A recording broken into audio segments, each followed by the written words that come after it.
Right. This guy was big. Thank you for having me, Black. Absolutely appreciate it. You can see now they about 40 something years old. They done did a little time. That's a fact. These guys are now working to talk to young people so they won't think. See all that. Let me see. All that's glorified. It's really glorified. And if you're a young kid coming up in D.C. With one pair of tennis shoes, and you see these Negroes easing by in their cars and cutie pies and stuff. So what you're gonna do? You're gonna go join get a government job if you ever could, or you're gonna do what they do. And remember, they get money. 10, 11, 12-year-old kids, 13, 15-year-old kids are handling big money. You know, they handling big money. And if they live to get in their 20s, these guys was making millions of dollars. They don't wind up with none of it. They don't keep none of it. Okay? So remember I was telling you that the gap between how much drugs we were selling and how much drugs they are selling now? Unbelievable.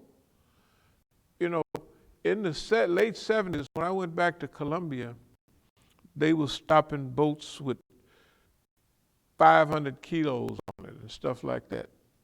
The people don't know how much, 5 tons of cocaine. That's a boatload of cocaine. When I was down there doing it, if you were shipping 20 or 30 keys, you was making big money. I'm telling you now, the amount of drugs that's being consumed in America is unbelievable. You mix drugs and alcohol, hey, why they won't legalize it? They won't legalize it because if they got all these police agencies, the war on drugs, then they get a chance to kick your door in, they get a chance to right? They probable cause to go in your house and to deprive you of your freedoms. Why? Because you're a drug suspect, right? All the things about money and change in money and all of that, okay? Well, now when you go to the bank, you can't if you put over $10,000 in the bank, you got to fill out some paperwork and all of that, right? So they got all of these laws now to make sure don't nobody get big. And they promise you so much time that everybody tell on each other. That's why there is nobody lasts. And then they kill each other so much, nobody lasts long enough to keep any money. It's a perfect racket. It's a government racket. The bail bondsman and the insurance, like all those cases, I don't know if I'll show you all the paperwork I had. The bail bondsman, the lawyers, and the police. The police arrest you and arrest you and arrest you. The bail bondsman bail you out, right? And the lawyer getting big money from you. Uh-huh.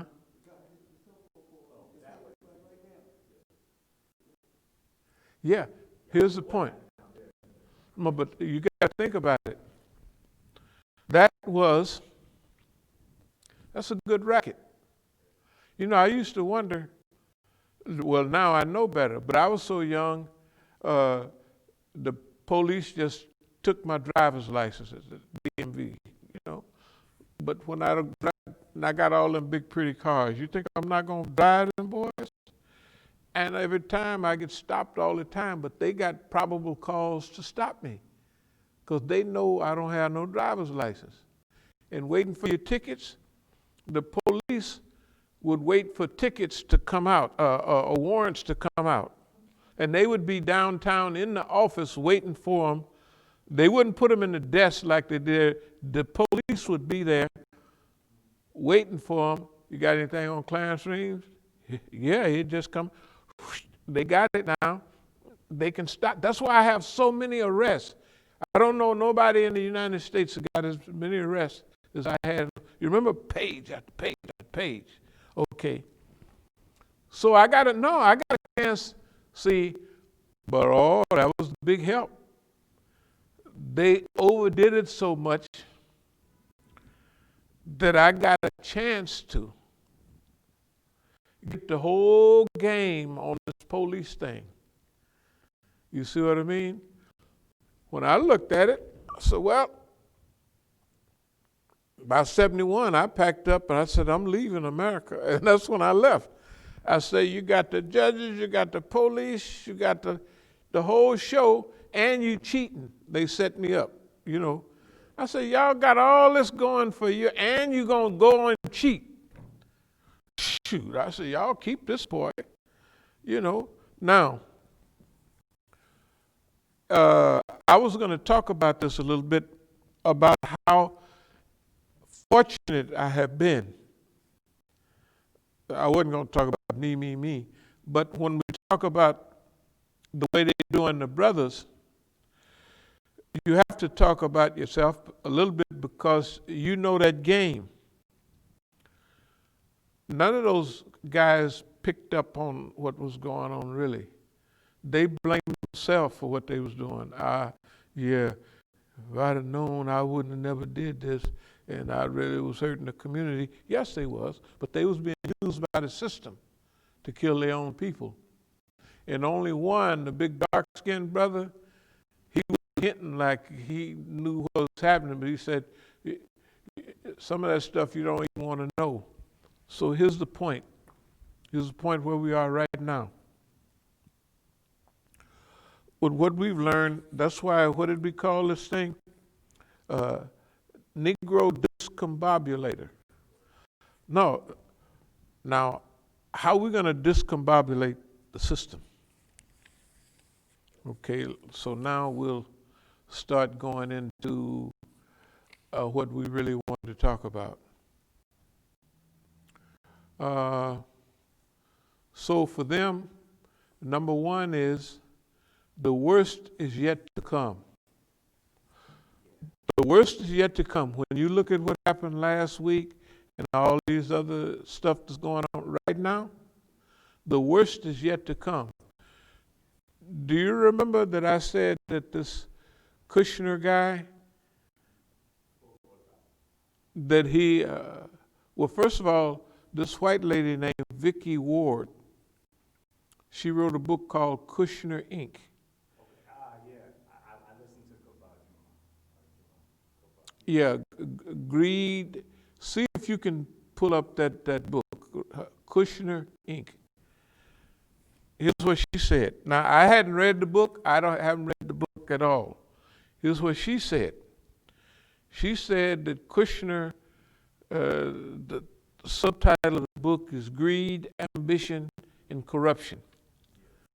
Okay, I said that Kushner was too young to know anything about political administration. And I said that he was a Mossad agent. That's what I said. Okay, I just heard about this the other day. Somebody must have sent it. Sometimes on my phone, some stuff that I talk about after a while, it pops up. So I'm kind of getting an idea. Here's what. So if I was trained well enough to look at the world and say, who hates Iran, who hates this, it's Saudi Arabia and the Zionist state of Israel. And the one that hates Iran more than anybody is Netanyahu. Now, Kushner, and I didn't notice when I just found this out the other day, a day or two ago. Kushner, when he was a little kid, remember Netanyahu was here in the U.S. for years. He was an Israeli functionary ambassador or something up in New York. Sometime they stayed with Kushner's father. And in this book, this white lady, did she pull the book up? Yeah, I found the book. She says that even one night Kushner stayed in the, Netanyahu stayed in his bedroom because the house was full of people. So he probably slept on the floor. Kushner, this guy here, and Netanyahu. Okay. Now, what I said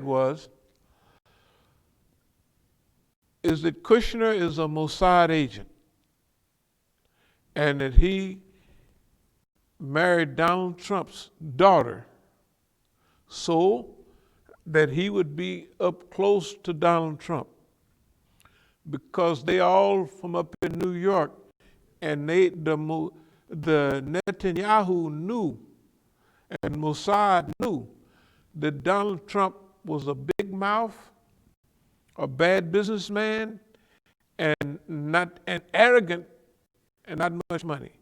He's a perfect guy to set up, right? I also said that the Israelis wanted to use the United States. In order to use it, it wants it to be big and physically powerful, but managerially weak. It would have weak administration. And this what happened last week was, remember I told you they was going to dump Donald Trump. Okay, now, what is this then? That's what they did. They dumped him. They dumped him at a special time. Look at the way they dump him. They have him, now imagine now Kushner's there feeding him, going out there, Don, going out there and do this, going out there and do that. And he jump out there, and all of a sudden, he done lost all his support, or a lot of it. He done went against the United States, and the United States is weak. It's weak. All the countries around saying, you boss man, you should have. And they also saying, hey man, y'all got more people dying than anybody in the world. You just 20, a small percentage of the world population, and you got 25%, 20% of the people dying in the United States. What's wrong with y'all, man? Y'all ain't got it together, and that's what the world is looking at. And this week, when they saw what happened down there, you could tell that was all arranged.